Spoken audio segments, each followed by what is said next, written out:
So, kind of experiencing a relapse lately. Maybe it's retrograde season, but a lot of patterns I thought I dealt with are coming up again. I'll give you an example. So I've been playing a lot of choices matter kind of games, and I feel like I'm going back to old save files to choose an answer that'll make everyone happy. That is so wild. So essentially, I'm just people-pleasing with NPCs. But it's so hard to please this fucking guy. So, what are y'all thinking? I think we'll stay here. We're starting to develop a good vibe here at the motel. Good vibe? Well, Christ, Daddy-o, I'm sorry the folks with the food supply and defenses didn't tickle your pretty pink ass.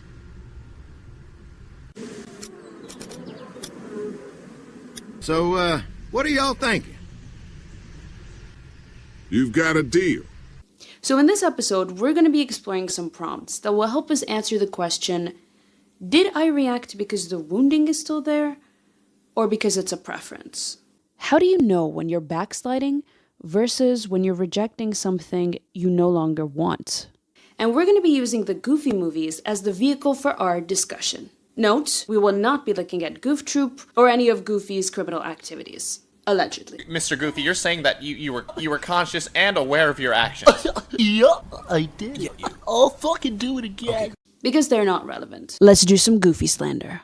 Hop in, fellas. This is Trauma TV.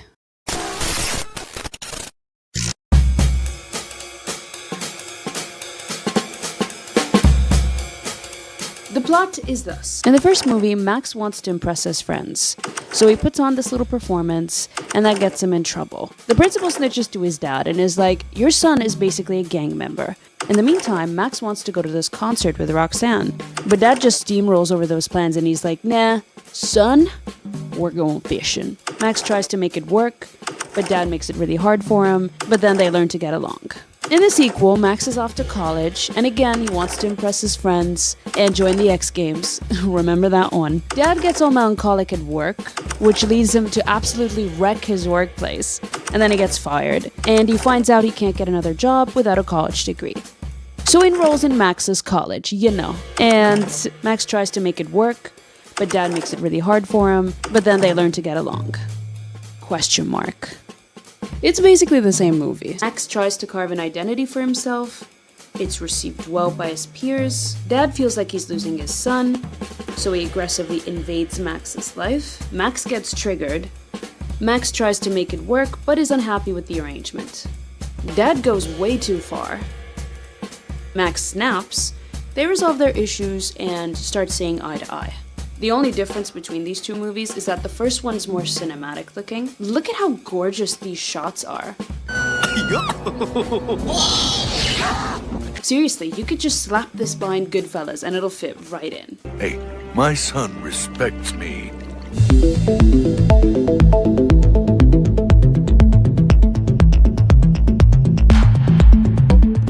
So essentially what we want to do here is explore the nature of triggers through Max. So the emphasis is going to be Max. Is he repeating the cycles, or is it a preference? But to understand this better, it's important that we look at their dynamic. What is their relationship? Okay, so the deal with Goofy is that he's overbearing. An overbearing parent is someone who exercises a lot of control over their child's life. They intrude into their decisions. But Dad... No buts about it, Maxie boy. Your old pop knows best. Activities. What if I joined your team? And personal space. Dad! No! Dad, stop, please! There's extreme levels of involvement. Yep. Hi, everybody! And a lack of respect for the child's autonomy. Come on, go for it! Get stuck! Let's kind of peel back the layers a little bit. We might not have too much of a backstory, but the behavior can help us reverse engineer our way into the motive. What kind of needs is he trying to meet by being this way? Okay, so these are some potential reasons. So, first reason, he has a lack of trust. He doesn't really trust that his son is very capable. That's why he's constantly meddling and giving suggestions. He feels like he might not be able to do it himself. Did you brush your teeth? Yeah, Dad. Comb your hair. Did you put on clean underwear? Dad. Goofy sees his son as helpless. He worries a lot and overcompensates with advice and constantly trying to help or intervene. Oh, here, let me help you pack. Dad, I can do that. And he has a bit of a fear or anxiety. He sees the world as this big, scary place. So he constantly wants to protect his son and make sure everything's okay. Should've let me stay at home. Why? So you'd end up in prison? Prison? He has a parental identity. What does that mean? A lot of Goofy's identity comes from him being a dad. And when he's not directly parenting or in that kind of space, I feel like he doesn't know what to do with himself or with his life. All of his goals and his feelings and his life revolves around his son, which is very suffocating. He's overly attached. He's constantly missing his son, and he doesn't seem to have too much of a life outside of him. A whole nother year, just you and me. And he has an anxious attachment. Now, we don't want to dilute the focus of the video, so we're not going to get into it too much, but essentially what that means is Goofy starts to feel emotionally insecure in his relationships if they're not constantly together, if they're not, whatever the case, he just needs this constant reassurance and this constant contact to feel secure in this relationship. Anything outside of this enmeshment sort of state, he's going to interpret it as abandonment. So he's constantly feeling like he's losing his son. Got my own life now. I know that. I just wanted to be part of it. And listen, there's absolutely nothing wrong with grieving the end of a big chapter, with being uncomfortable with big changes. But it's how he copes with it that speaks of this pattern of being overbearing, of having an issue with boundaries. Now, typically overbearing parents have a desire for control as well. That's one of the motives. But that doesn't really apply to Goofy so much, but it definitely applies to Pete. If you keep them under your thumb, they'll never end up in the gutter. Wrong when a kid won't spend time with his parents. But to put all this in simple terms, at his core, Goofy has boundary issues. He finds it difficult, or maybe unreasonable, to respect Max's need for individuality, privacy, for autonomy, or for personal boundaries. Especially at this stage in his life when he's trying to invent himself. In the first movie, he's in high school, and in the second one, he's in college. This is the transition from teenager to adulthood. He is trying to figure out who he wants to be. But honestly, the details of their dynamic is not that important, because I want to talk about the aftermath. Max's reactions. The triggers.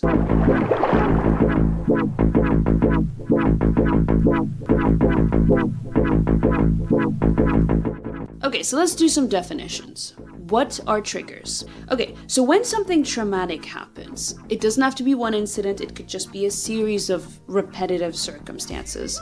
Your mind is going to take a sort of snapshot of all the variables involved. So later on, when you're removed from this circumstance, this situation, when one of these variables reappears in your life, it is going to be a sort of trigger, the Pavlovian bell, you could say. And that's essentially going to launch you back to that point in time. You're going to react the same way you did then. So a trigger is basically a stimulus or a reminder that triggers that memory for you, and so you react to it as though it's happening for the first time. And when we say react, we mean emotion and behavior. We usually think a trigger is getting mad, and that's definitely one possibility. But it could also look like collapse, freeze, shame, helplessness. And the behavior could be anything from shrinking, overcompensating, people-pleasing, distracting. You get the gist. Let's take a few examples. Let's say that you had emotionally volatile parents. You know, their mood could drop at a dime, and suddenly they might get aggressive, whether with their words, with their actions, what have you.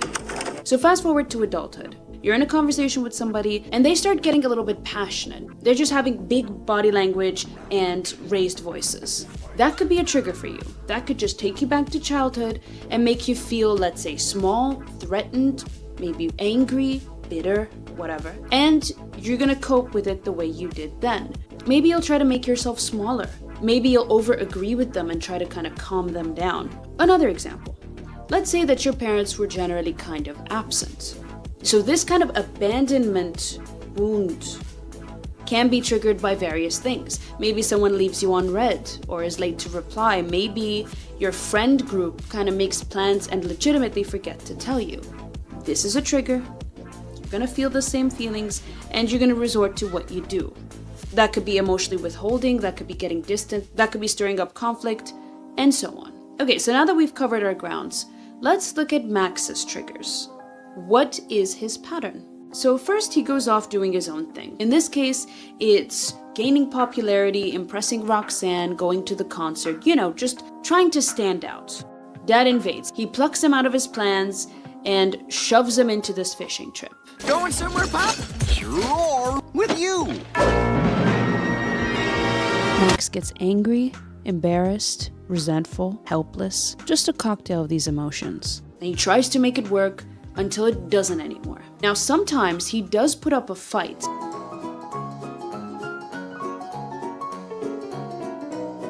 There's this party I have to go to. There'll See, be and then plenty this of time girl for and- parties when you're older, Maxie. Hop in, Maxie. No, Dad.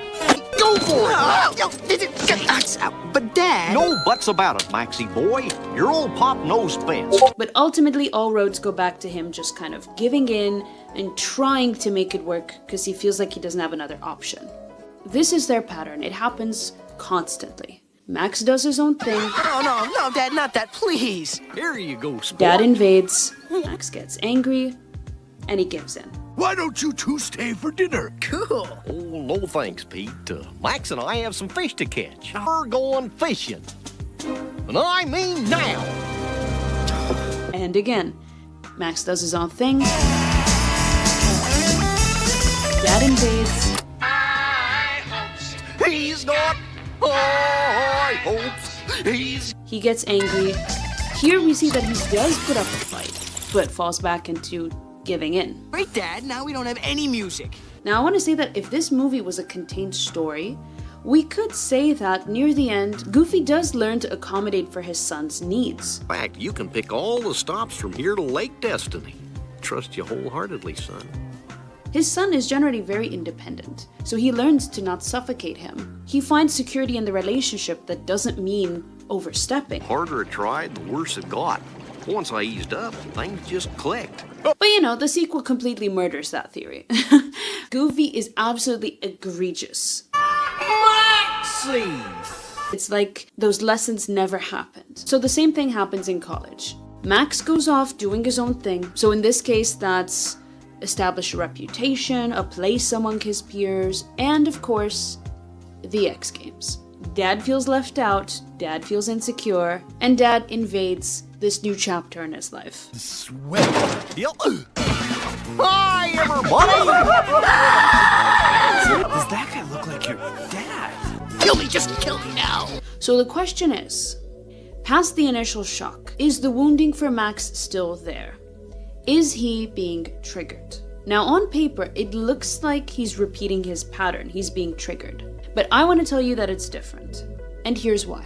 So past the initial reaction, Max is actually pretty level-headed and even sympathetic towards his dad's situation. Oh, Dad, I'm so sorry to hear that. A year? Did he say a year? Tell me he didn't say a year, man. Cut the old man some slack. He has to be here. In terms of behavior, he doesn't just go along with it as is. He establishes some boundaries. Dad, we need to establish some ground rules. I talked to him and laid out all the ground rules. No interfering with the X Games practice. No hounding us about schoolwork. He's got his life. I've got my life. And when he blows up, it's accumulative. But Dad, this campus just isn't big enough for the both of us. I was just trying to get closer to you. Oh, don't you get it? I'm trying to get away from you. Leave me alone and get your own life. Because at this point, his dad has joined all his classes. He's in all the common spaces, the libraries, the clubs, the dorms. Rise and shine! First class isn't until noon. And he even joins the X Games. Skateboarding for the Gammas is... Max, Goof's father, Goofy! Maxie!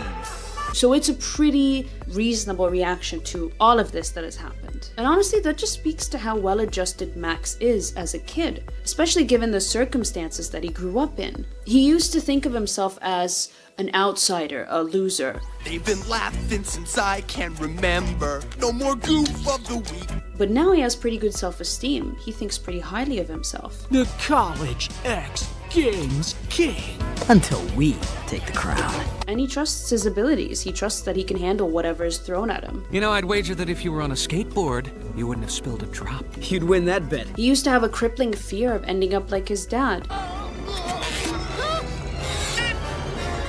Now he's kind of accepted who his dad is, and that it's not a reflection of him. He's got his life, I've got my life. My life. He is so goofy. Is he? Is he, Max? So to answer the question, no, the wounding is not there. This is a preference. I can't wait to get out of here. Max prefers his independence, to have enough space to find his own voice. I'm not a little kid anymore. Now just leave me alone and get your own life. His wounding is dealt with, so he's not reacting, he's responding with boundaries. And we know this because at the end, after this whole saga with his dad, he still wants the same thing. Well, it turned out to be a pretty cool thing. But now it's over, and we'll go on with our own lives and...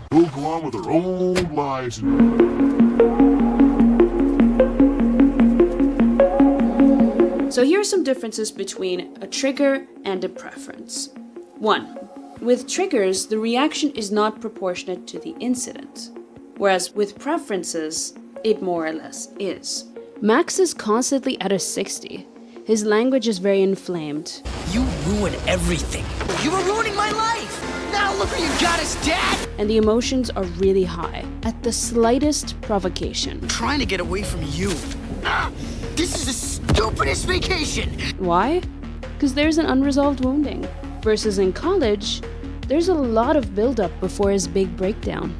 A trigger is fueled by a biased interpretation. A preference is more straightforward in its reasoning. If there's no obvious link between the cause and the effect, it's probably a trigger. A trigger has a judgment. A preference does not. With a preference, there's a sort of neutrality. Like, the thing is valid, it's just not for me. He is so goofy. A trigger is rooted in fear, a preference is rooted in love. Everything he does is a response to it. They're not gonna laugh anymore. He's motivated by this fear of being goofy, pun intended. In other words, being rejected. Whereas in the sequel, he's doing stuff because he wants to. He loves skateboarding, he loves competition. He's not trying to outrun anything. He's not responding to anything. He is so goofy.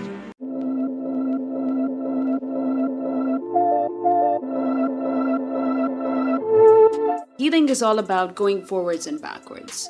It is so inevitable to have a relapse and to be launched back into older patterns. Ultimately, life is non-linear. It is a spiral where we get to revisit old themes and see what else we can learn from them. So the next time you experience big emotions, maybe old familiar ones, here are some questions that can kind of help you figure out whether it's a trigger, you're reenacting the past, or whether it's simply a preference. You are being aware that you don't want this thing. So some questions you can consider. How intense is the reaction? Are you at a 60? Is it a dislike? Or is it full on? Did you react from the get-go, or is it accumulative? And did the feeling subside when you were away from the thing? Because usually once we're away from the stressor, the stress, the reaction goes down with it, if it's a preference. The feelings may look and feel very similar, but with practice, as you begin reconnecting with yourself, you'll start to notice the difference. They're so different. Because there's a tiny, subtle difference in texture between the two. Kind of like the difference between excitement and anxiety. But with practice, you'll start seeing it.